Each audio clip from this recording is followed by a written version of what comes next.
एक समय की बात है, किसी गांव में भोलेनाथ नाम का एक लड़का रहता था। अपने नाम के अनुरूप बहुत ही भोला भाला था, लेकिन साथ ही उसमें आलस भी कूट कूट कर भरा था। खड़ा हो जा, कुछ काम काज कर ले। जैसे ही उसका बड़ा भाई ने बोला, तभी माँ बोल रहे हैं, बेटा तुम भी किसको कह रहे हो? सारा दिन तो ये बिस्तर तोड़ता है, ये क्या काम करेगा? तुम सही कह रहे हो माँ, मैं जॉब करता हूँ, ये यहाँ आराम करती हुई भी इसको खाने पीने को जो मिल जाता है, तो इसको कमाने की क्या ज़रूरत है? 2 दिन खाना पीना मत दो, इसको अकल ठिकाने आ जाएगा। खड़ा हो जा भोलेनाथ, बाहर जाकर देख, सब लोग अपने अपने काम में लगे हुए हैं। तुम भी तो पैसा कमाने की सोच। इस रोज रोज झंझट से परेशान हो गया हूँ। तभी बिस्तर से उठकर वो गुस्से में वो अपना घर छोड़कर जंगल की ओर चल दिया। देर बाद चलते चलते उसे घने जंगल के बीचों बीच एक आश्रम दिखाई दिया और उसने उस आश्रम के पास गया। धीरे धीरे चल के वो गुरुजी के पास गया और बोला, प्रणाम गुरुजी, मैं दूर गांव से आया हूँ, क्या मैं आपके साथ ही यहाँ पर आपके आश्रम में रह सकता हूँ? तब गुरुजी ने बोले, हाँ हाँ क्यों नहीं, तुम हमारे साथ अवश्य रह सकते हो, लेकिन एक समस्या है गुरुजी, मैं कोई काम नहीं कर सकता। काम करने की सोचते ही मुझे आलसी आ जाता है। कोई बात नहीं, वैसे भी यहाँ कोई काम नहीं करना है, बस पूजा पाठ ही करना है। हाँ हाँ गुरुजी, पूजा पाठ तो मैं आराम से कर लूँगा। अब भोलेनाथ उस आश्रम में रहने लगा। सुबह उठते ही पूजा पाठ करता, पेट भर खाना खाता और पूरा दिन आराम करता। मोहन भाई ने तो मेरा जीना ही दुश्वार कर रखा था। कहते थे बिना मेहनत करे 2 वक्त की रोटी नहीं मिलती। अब कोई उन्हें जाकर बताए कि कैसे मैं बिना मेहनत किए ही पेट भर भोजन करता हूँ।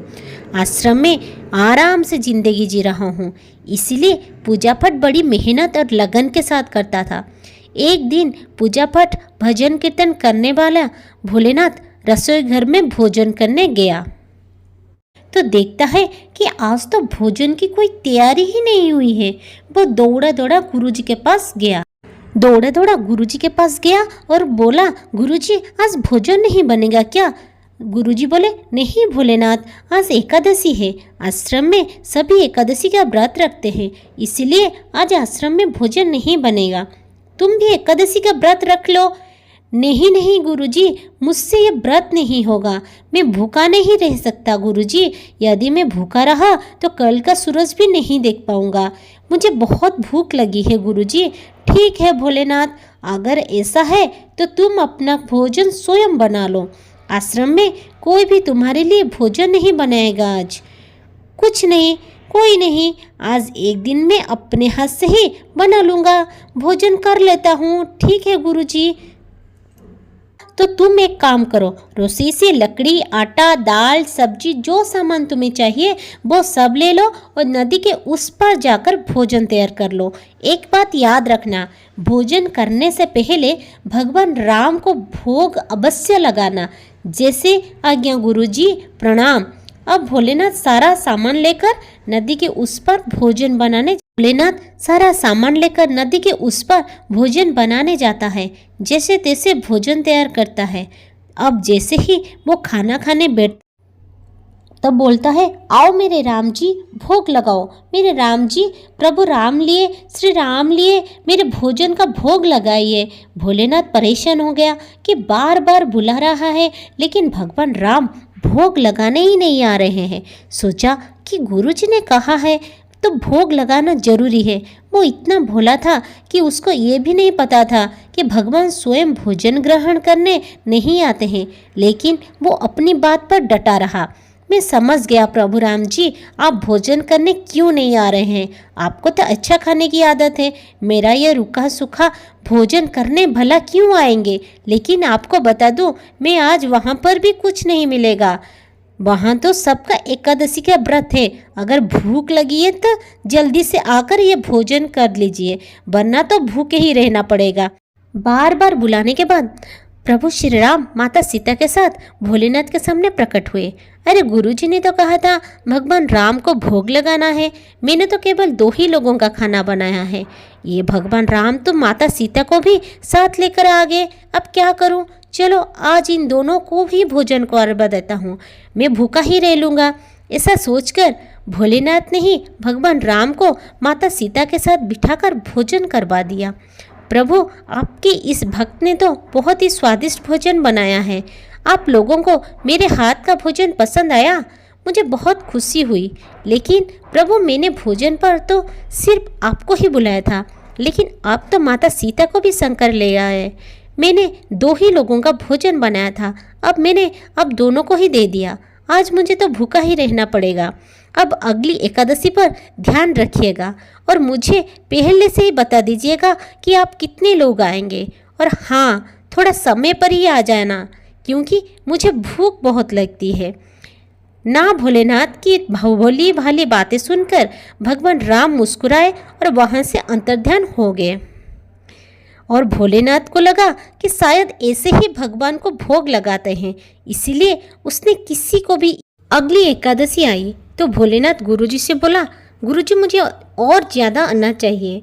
ये आपके भगवान राम अकेले तो आते नहीं हैं और पहले से भी नहीं बताते कि कितने लोग आने वाले हैं। ये भोलेनाथ हर बार मुझसे अन्न ज़्यादा लेकर जाता है, कहीं बाजार में बेचता तो नहीं है, देखना पड़ेगा। ठीक है भोलेनाथ, ठीक है, तुम्हें जितना अनाज चाहिए भंडार से ले जाओ। अनाज लेकर भोला नदी के पार भोजन बनाने पहुंचता है। इस बार गुरुजी उसके पीछे पीछे जा रहे हैं। इस बार गुरुजी उसके पीछे पीछे वहाँ आ जाते हैं और छुपकर देखने लगते हैं। हम ये राम जी अकेले तो आते नहीं हैं, इस बार पता नहीं कितने लोगों को साथ लेकर आएंगे। आज पहले उन्हें बुला लेता हूँ और उसके बाद ही भोजन पकाऊंगा, जिससे हर बार मुझे भूखा ना रहना पड़े। आओ मेरे राम जी, भोग लगाओ। मेरे राम जी, प्रभु राम जी लिए, श्री राम जी लिए मेरे भोजन का भोग लगाइए। बार बुलाने पर सारा राम दरबार भोजन करने गया। तुमने तो हमें भोजन करने बुलाया है, लेकिन भोजन तो अभी तैयार ही नहीं है। नहीं प्रभु, मैंने भोजन इसलिए नहीं बनाया क्योंकि आपका भोजन बनाता हूँ तो आप माता सीता को साथ में लेकर आते हैं, 2 लोगों का भोजन बनाता हूँ तो पूरा खानदान साथ में लेकर आते हैं। आज मैंने सोचा कि पहले आपको बुला लेता हूँ, पता नहीं कितने लोगों को साथ में लेकर आएंगे, उसके बाद ही भोजन बना लूँगा। प्रभु जी, अब आप आ ही गए हैं तो मेरी भोजन बनाने में कुछ मदद ही कर दे। क्या करें, अब भक्तों की मांग है, पूरी तो करनी ही पड़ेगी। लक्ष्मण, तुम जाकर लकड़ी काट लो। देवी सीता, आप सब्जियां काट ले और मैं चूल्हा की तैयार करता हूँ। इन सभी रसोई बनाने में लग गए और भोलेनाथ एक तरफ बैठा देखता रहा। तभी गुरुजी उसके पास आए और बोले, क्या बात है भोलेनाथ, तुम ऐसे चुपचाप क्यों बैठे हो? अनाज भी सारा ऐसे ही रखा है, भोजन बनाते क्यों नहीं?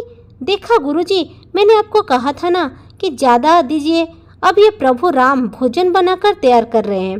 भोला, यहाँ तो तुम्हारे अलावा और कोई नहीं है। प्रभु राम आपको गुरुजी क्यों नहीं दिख रहे हैं? प्रभु राम जी बोले, भोलेनाथ, तुम्हारे गुरुजी मुझे देख नहीं सकते, पूजा अर्चना भी करते रहते हैं, फिर भला आपको क्यों नहीं देख रहे हैं? माना कि गुरुजी बड़े हैं, लेकिन वो सरल नहीं है तुम्हारी तरह, इसीलिए मैं उन्हें नहीं दिख सकता। सही कह रहे हो भोलेनाथ, तुम मेरी सारी विद्या की तरह, इसीलिए मैं उन्हें नहीं दिख सकता।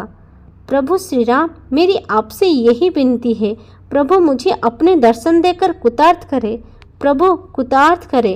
तभी प्रभु श्री राम गुरुजी के सामने प्रकट हो गए और गुरुजी को दर्शन दिए। इस तरह एक भक्त के कहने पर भगवान श्री राम ने रसोई भी बनाई। जय श्री राम। इस कहानी से हमें शिक्षा मिलती है कि अगर आपका मन सरल है, पवित्र है, तो भगवान आपको अवश्य दर्शन दे। ये मोटिवेशनल वीडियो आपको अच्छा लगा तो मेरे चैनल को सब्सक्राइब करिएगा और लाइक करिएगा। Thank you.